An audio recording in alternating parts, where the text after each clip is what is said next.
हाँ तो दोस्तों अपन एसओसओ से लॉगिन हो चुके हैं। एसओसओ से लॉगिन होने के बाद में ये आपको कमिटमेंट कंट्रोल सिस्टम का जो है ऐप दिखाई दे रहा है। आपको अगर यहाँ पर शो नहीं हो रहा है तो आपको ये अदर एक्टिव ऐप है, इस पर आपको क्लिक करके और यहाँ पर सारे ऐप दिखाई दे देंगे। यहाँ से आप ये सर्च बार का ऑप्शन दिखाई दे रहा है, यहाँ से सर्च भी कर सकते हो। ठीक है, इससे लॉगिन होना है। ये आपको ध्यान रखना है कि कमिटमेंट रजिस्ट्रेशन करते समय, कमिटमेंट अगर आप रजिस्ट्रेशन करें उस समय आपको मेकर की आईडी से लॉगिन होना है, यानी कि मेकर को करना है काम। मेकर जो भी आपने बनाया है उससे, यानी यूज़र बनाए। अब इस पर अपन लॉगिन हो जाते हैं। जैसे इस पर लॉगिन होंगे तो लॉगिन होने के बाद में यहाँ आपको इस प्रकार से इंटरफेस आपको दिखाई दे जाएगा, डैशबोर्ड दिखाई देगा। सबसे पहले इस डैशबोर्ड के अंदर आप जैसे आप आ गए दोस्तों, यहाँ पर आने के बाद में ये सारे ऑप्शन ओपन हो जाते हैं और इधर आपका नेम शो हो जाता है। अगर यहाँ पर आपके नेम वगैरह में या किसी प्रकार की अदर प्रॉब्लम है तो आप इसको यहाँ से सही करवा सकते हो। और उसको सही करवाने के लिए आपको पहले ही मैंने बताया था, अगर आपको सही करवाना है तो उस जो भी मैंने आपको जीमेल एड्रेस बताया CCS सिस्टम का, उस पर आप जाके और इसको मेल कर दें दोबारा। ठीक है, और एक और बता दूं कि इस डिस्क्रिप्शन में एक लिंक दिया गया है दोस्तों, वहाँ पर सभी प्रकार के आपको CCS सिस्टम से रिलेटेड, ऑटो सैलरी से रिलेटेड जो भी प्रॉब्लम है वो सारा सॉल्यूशन उससे पोस्ट में दिया गया है। वहाँ जाके क्लिक करें और वहाँ एक लिंक भी दिया जाएगा दोस्तों, जिसमें आपको कल यानी कि 29 जून को आपको ट्रेनिंग करनी है ऑनलाइन। सभी वीडियोस की, मेकर्स की ऑनलाइन ट्रेनिंग है, वो ट्रेनिंग करनी है। और इस लिंक को अधिक से अधिक आप स्प्रेड करें, शेयर करें। ठीक है, ये सारे ऑप्शन ओपन हो जाएंगे। इस ऑप्शन के अंदर आपको बहुत से ऑप्शन खुलेंगे, जैसे commitment registration, commitment register, commitment admin approvals, multi years. ये सारे ऑप्शन धीरे धीरे आपको समझ में आ जाएंगे। अभी आपको, मुझे पता है आपको ये बहुत ज़्यादा प्रॉब्लम लग रही है कि ये कैसे, किस प्रकार के ऑप्शन है, कैसे करने होंगे। लेकिन धीरे धीरे जिस प्रकार से पे मैनेजर पे आपको पहले बिल नहीं बनाने आते थे, लेकिन धीरे धीरे आप बनाने सीख गए सब, तो इसी प्रकार से धीरे धीरे सिस्टम में आप ढल जाओगे और करने लग जाओगे। तो इस पर सबसे पहले आपको एक कमिटमेंट रजिस्ट्रेशन करना होगा। तो कमिटमेंट रजिस्ट्रेशन के लिए आपको सबसे पहले इस पर क्लिक करना है और क्लिक करने के बाद में इस प्रकार के आपका पेज सबसे ऊपर यहाँ लिखा गया है registration for new and ongoing. New जो ऑप्शन है वो आपको सेलेक्ट करना है उन कमिटमेंट के लिए जो कि आप नए प्रपोज कर रहे हैं, या नए कमिटमेंट जो आप BFC में लेके जाएंगे। कमिटमेंट जैसे कि आपके प्रोजेक्ट्स हो सकते हैं, कोई स्कीम हो सकता है, तो उनके लिए। और ऑनगोइंग जो ऑप्शन है वो उन कमिटमेंट्स के लिए है जो आपके डिपार्टमेंट या ऑफिस के पुराने प्रोजेक्ट या स्कीम्स या जो भी आपके अभी तक चले आ रहे कमिटमेंट्स हैं उनके लिए है। कि जो पुराने कमिटमेंट्स हैं उनको आप रजिस्टर करना चाहते हैं CCS एप्लीकेशन में, तो उसके लिए आप ऑनगोइंग का जो ऑप्शन है वो सेलेक्ट करेंगे। अभी जैसे कि हमने न्यू सेलेक्ट किया हुआ है, तो मैं आपको बताऊंगा कि किस तरीके से आप एक न्यू कमिटमेंट को रजिस्टर करेंगे एक CCS एप्लीकेशन में। सबसे पहले आपको यहाँ पे रजिस्ट्रेशन डेट सेलेक्ट करना रहेगा। तो यहाँ से आप कैलेंडर ओपन होगा और उस कैलेंडर से आप सेलेक्ट डेट कर सकते हैं। उसके बाद आपको टाइप ऑफ कमिटमेंट का जो ऑप्शन नजर आएगा, यहाँ पे एक कंप्लीट ड्रॉप डाउन है जिसमें आपको कुछ प्री डिफाइंड ऑप्शन मिलेंगे जो कि हैं डेप्ट। डेप्ट जो टाइप ऑफ कमिटमेंट है वो बेसिकली स्टेट गवर्नमेंट के जो भी डेप्ट टाइप ऑफ कमिटमेंट है, डेप्ट जो लेता है स्टेट गवर्नमेंट, तो उसके लिए जो है डेप्ट कैटेगरी डिफाइन की गई है। एम्प्लॉय, रेगुलर और कॉन्ट्रेक्चुअल, यानी कि एम्प्लॉय से रिलेटेड जो भी आपका कमिटमेंट है, यानी कि उनकी सैलरी, उनके TA, DA जो भी हैं, वो कंसोलिडेटेड अमाउंट ऑफिस वाइज जो है वो आपको यहाँ पे रजिस्टर करने होंगे। तो तब आप सेलेक्ट करेंगे टाइप ऑफ कमिटमेंट में एम्प्लॉय। उसके बाद आता है ग्रांट, LSG और अदर्स, यानी कि जो भी ग्रांट जो कि एक स्टेट गवर्नमेंट आपको प्रोवाइड कराती है आपके डिपार्टमेंट को एज अ ग्रांट, तो वो आपको सेलेक्ट करना रहेगा ग्रांट में। अदर ऑफिस एक्सपेंसेस जो कैटेगरी है वो आपके लिए जो भी आपके ऑफिस एक्सपेंसेस हैं, यानी कि एडमिनिस्ट्रेटिव एक्सपेंसेस जो हो गए एक ऑफिस के, आपके इलेक्ट्रिसिटी हो गया, ट्रांसपोर्टेशन हो गया या स्टेशनरी हो गया, तो ये जब सभी अलग अलग तरह के जो एक्सपेंसेस हैं वो आपके ऑफिस एक्सपेंसेस में आएंगे। पेंशन जो टाइप ऑफ कमिटमेंट है वो पर्टिकुलरली पेंशन डिपार्टमेंट के लिए है। उसके बाद आता है सोशल वेलफेयर स्कीम्स, यानी कि जो भी वेलफेयर स्कीम्स हैं डिफरेंट डिपार्टमेंट्स की जो भी रन हो रही हैं या नॉन वर्क्स स्कीम्स हैं, वो सभी सोशल वेलफेयर स्कीम्स की कैटेगरी में आएंगी। और वर्क्स बेसिकली जो भी वर्क्स टाइप के कमिटमेंट आपके स्टेट गवर्नमेंट में रन हो रहे हैं, जैसे कि मेजर जो डिपार्टमेंट है हमारे PWD, WRD, PHED, इसमें होने वाले जितने भी प्रोजेक्ट्स वगैरह हैं वो सभी वर्क्स के अंडर में रजिस्टर किए जाएंगे। अभी के लिए हम एक सोशल वेलफेयर स्कीम जो है वो सिलेक्ट कर लेते हैं। स्कीम नेम हमें यहाँ पे देना होगा।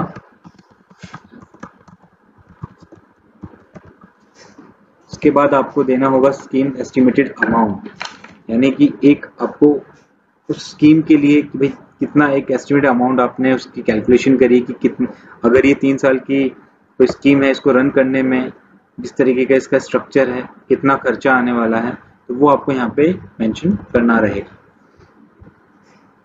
उसके बाद आप यहाँ पे कमेंसमेंट ईयर जो है वो सेलेक्ट करेंगे कि ये आपकी जो स्कीम जो आप प्रपोज कर रहे हैं वो कौन सी ईयर में स्टार्ट होगी। उसके बाद है स्कीम कमेंसमेंट मंथ, उस ईयर के कौन से मंथ में ये स्टार्ट होगी।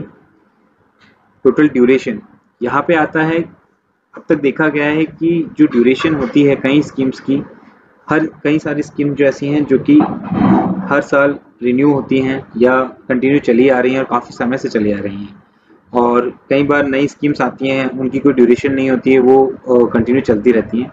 बट अब से एक बेटर प्लानिंग के लिए हमें एक ड्यूरेशन जो है, मिनिमम टाइम ऑफ ड्यूरेशन, उसका आपको मेंशन करना होगा, क्योंकि आपके मंथ्स में आपको लिखना होगा, वो कुछ भी हो सकता है, आपका 36 मंथ्स हो सकता है या फिर आपका 60 मंथ्स यानी कि 3 साल की हो सकती है, 5 साल की हो सकती है, तो वो जो टाइम आपको है वो मंथ्स में आपको यहाँ पे सबमिट करना रहेगा। फॉर एन एग्जाम्पल हम यहाँ पे इसे 36 मंथ्स लिख रहे हैं, तो ये हो गया 3 साल की एक स्कीम है। उसके बाद आया स्कीम डिस्क्रिप्शन, आप यहाँ पे ब्रीफ में अपने स्कीम के बारे में कुछ इंफॉर्मेशन जो है सबमिट कर सकते हैं। सोर्स ऑफ अनाउंसमेंट, ये जो ड्रॉप डाउन ओपन होता है ये बेसिकली ये इसलिए है जिससे आप बता पाएं कि जो भी आपका कमिटमेंट है जिसे आप रजिस्टर कर रहे हैं उसका ओरिजिन क्या है, कि कहाँ से स्टार्ट हुआ है स्कीम या किस रीज़न से। तो उसमें हमने आपको कुछ प्री डिफाइंड ऑप्शन दिए हैं, जो कि है बजट अनाउंसमेंट, जो कि किसी भी फाइनेंशियल ईयर की बजट अनाउंसमेंट में अगर ये स्कीम बोली गई है तो वो बजट अनाउंसमेंट के अंडर में आएगा। सीएम अनाउंसमेंट, यानी कि चीफ मिनिस्टर के द्वारा अगर कोई अनाउंसमेंट की गई है किसी भी इवेंट में, किसी रैली में, तो वो सीएम अनाउंसमेंट के कैटेगरी के अंडर में आता है।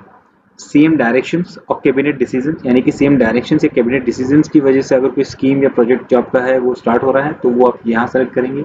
सेंट्रल स्कीम, यानी कि जो ये स्कीम है जो आप रजिस्टर कर रहे हैं सीसीएस एप्लीकेशन में, ये एक सेंट्रल स्कीम का पार्ट है, या मतलब सेंट्रल स्कीम की वजह से यहाँ पे इसको रन किया जाएगा, तो आप सेंट्रल स्कीम यहाँ पे यूज करेंगे। डिपार्टमेंट्स नीड, यानी कि अगर ये स्कीम डिपार्टमेंट के द्वारा ही स्टार्ट की जा रही है, डिपार्टमेंट के नहीं इसको प्रपोज करना चाह रहा है डिपार्टमेंट, तो आप यहाँ पे जो भी है वो डिपार्टमेंट्स नीड जो कैटेगरी वो सेलेक्ट करेंगे। मैनिफेस्टो, ये है आपका इलेक्शन मैनिफेस्टो से रिलेटेड, यानी कि अगर किसी इलेक्शन के दौरान किसी मैनिफेस्टो में किसी स्कीम के बारे में बताया गया था कि हम ऐसा कुछ, तो वो अगर उस वजह से ये स्कीम रन होगी तो आपको मैनिफेस्टो आपको सेलेक्ट करना रहेगा। तो अभी के लिए हम जैसे कि बजट अनाउंसमेंट जैसे ही सेलेक्ट करेंगे तो 2 न्यू फील्ड्स जो हैं आपके सामने ओपन होंगी, वो होंगी अनाउंसमेंट ईयर, यानी कि कौन से फाइनेंशियल ईयर का अनाउंसमेंट बजट अनाउंसमेंट था उसके लिए आप सेलेक्ट करेंगे। उसके बाद आता है सीरियल नंबर, यानी कि उस अनाउंसमेंट का सीरियल नंबर क्या है, और फिर आप यहाँ पे दे सकते हैं आपका कुछ भी अनाउंसमेंट के बारे में कुछ डिस्क्रिप्शन। उसके बाद जैसे ही हम आगे बढ़ते हैं तो हमें दिखेगा सोर्स ऑफ फंडिंग और बजट हेड एंट्री। अभी तक की जितनी भी इंफॉर्मेशन हमने सबमिट करी है इस फॉर्म में, ये सभी मैंडेटरी इंफॉर्मेशन है जो कि आपको कमिटमेंट रजिस्ट्रेशन करते समय फिल करना जरूरी है। जबकि आगे वाली जो भी पार्ट है आपके source of funding, budget head entries, देखा गया है कि कई बार जब एक स्कीम या प्रोजेक्ट जब स्टार्ट होता है तो उनके शुरुआती समय में हमें उसके सोर्स ऑफ फंडिंग का और उसके बजट हेड्स का पता नहीं होता है। तो ये दोनों ऑप्शंस जो हैं आपके लिए इस स्टेज पे मैंडेटरी नहीं है, तो ये ऑप्शनल है। अगर आपको सोर्स ऑफ फंडिंग और बजट हेड के बारे में पता है उस कमिटमेंट के, तो आप यहाँ पे उन्हें सेलेक्ट कर सकते हैं। सोर्स ऑफ फंडिंग में हम किस तरीके से सोर्स ऑफ फंडिंग सेलेक्ट करेंगे वो हम, यानी कि जिस भी कमिटमेंट को आप रजिस्टर कर रहे हैं उसका जो सोर्स ऑफ फंडिंग हो क्या होगा, किस तरीके से होगा, वो सब आपको यहाँ पे सबमिट करना होगा।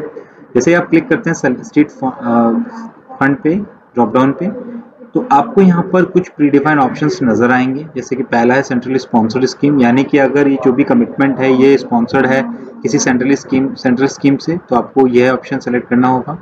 या फिर जो इसका फंड है किसी लोन के तहत आ रहा है तो उसके लिए आपको ईएपी लोन या अदर लोन्स आपको सिलेक्ट करने होंगे। या फिर जो भी आपके, अगर आपको इस कमिटमेंट के लिए कोई ग्रांट मिली है स्टेट गवर्नमेंट से, तो आपके लिए ईएपी ग्रांट्स जो है आपको वो ऑप्शन आपको सिलेक्ट करना होगा। और जो उसके बाद ऑप्शन है वो है पब्लिक प्राइवेट मोड आपका PPP। तो उसके लिए आपको ये ऑप्शन सेलेक्ट करना होगा, और अगर इसकी जो फंडिंग है वो स्टेट से है तो आपको उसके लिए स्टेट फंड सेलेक्ट करना होगा। इस तरीके से आप स्टेट फंड यहाँ पे सेलेक्ट करेंगे। हो सकता है कुछ कमिटमेंट होते हैं जिनके लिए जो कि एक तरह की जॉइंट फंडिंग होती है स्टेट की और सेंट्रल की, तो उसके लिए आपको जैसे एक बार आपको एक ऑप्शन सेलेक्ट करना है, जैसे कि हमने स्टेट फंड सेलेक्ट कर लिया है। उसके बाद उसका परसेंटाइल हमें यहाँ पे डिफाइन करना होगा कितना परसेंट स्टेट का है। तो जैसे आप इस पे उसका परसेंटेज डिफाइन करेंगे, क्लिक करेंगे, तो सिस्टम जो है आपका जो भी एस्टिमेट अमाउंट आपने ऊपर लिखा था उसका 70% कैलकुलेट करके आपको यहाँ पे कैलकुलेट करके देगा।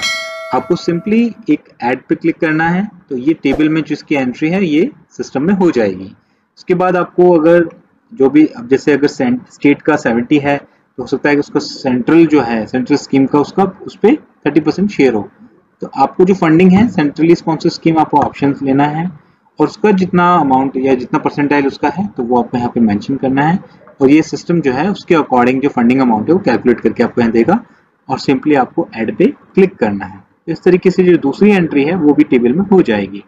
तो इस तरीके से आप जो है मल्टीपल एंट्रीज कर सकते हैं। बस ध्यान देने वाली बात यह है कि जो आपकी परसेंटेज होगी इसका जो सम होगा वो 100% होगा, यानी कि 100% के अंडर में ही जो आपको जो उनका परसेंटाइल रेशियो जो है वो डिफाइन करना रहेगा।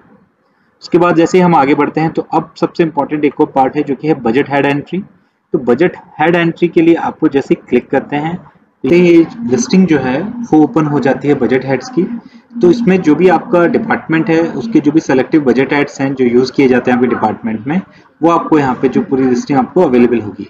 तो ये जो कमिटमेंट से रिलेटेड जो भी बजट हेड है आपका वो आप सेलेक्ट करेंगे। सिंपली सेलेक्ट करने के बाद आपको हेड टाइप उसका बताना होगा वोटेड है या चार्ज।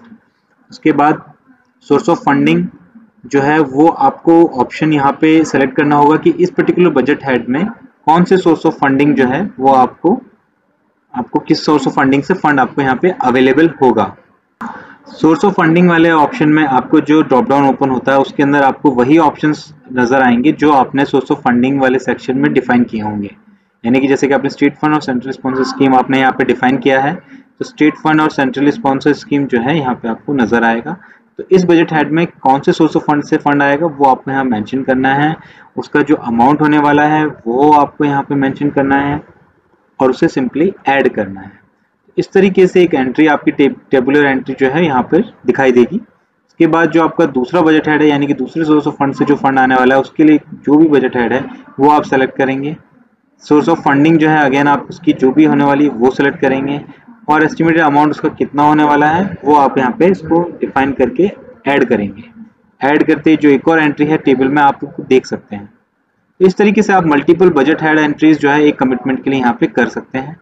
उसके बाद आता है आपका डॉक्यूमेंट, यानी कि हमने यहाँ पे आपको प्रोविजन दिया है कि कमिटमेंट रजिस्ट्रेशन के समय कोई भी अगर इंपॉर्टेंट डॉक्यूमेंट हो सकता है या कोई इमेजेस हो सकती हैं वो आप सब यहाँ पे अपलोड कर सकते हैं। यहाँ पे हमने जो फाइल फॉर्मेट आपके लिए दिए हैं वो है टेक्स्ट फाइल फॉर्मेट है, जेपीजी है, पीडीएफ है, जेपीईजी है। कोई भी इस टाइप की जो भी फाइल्स हैं वो आप यहाँ पे अपलोड कर सकते हैं। बस ध्यान रखने वाली बात यह है कि हर फाइल का जो साइज है वो 5 MB या 5 MB से कम हो, और इस तरीके से आप मल्टीपल जो फाइल्स हैं यहाँ पर अपलोड कर सकते हैं। उसके बाद आपको यहाँ पे ऑप्शन मिलते हैं in the end save and forward and reset. सबसे पहले मैं बताना चाहूँगा सेव जो ऑप्शन है इस पर क्लिक करने पे जो आपकी एंट्री है वो एज अ ड्राफ्ट सेव होगी, और उसको आप कभी भी लेटर ऑन 1 दिन बाद 2 दिन बाद जब भी आप चाहें तो उसे अगेन आप उसे अपडेट कर सकते हैं, बट वो सेव करने पे आप ही के लेवल पे सेव रहेगा। उसके बाद आता है दूसरा सेव एंड फॉरवर्ड, यानी कि जैसे ही आप उसे सेव एंड फॉरवर्ड करेंगे तो जो कमिटमेंट की एंट्री है वो आपके एंड पे सेव हो जाएगी, और साथ के साथ जो भी नेक्स्ट अप्रूवल अथॉरिटी है, जो भी आपकी हायर अथॉरिटी अधिकारी हैं जो इसे रिव्यू करेंगे वो उनके पास फॉरवर्ड हो जाएगी ऑटोमेटिक, और उन्हें सिस्टम में दिखाई देने लगेगी। और जो लास्ट ऑप्शन आपके पास रहेगा वो है रीसेट का।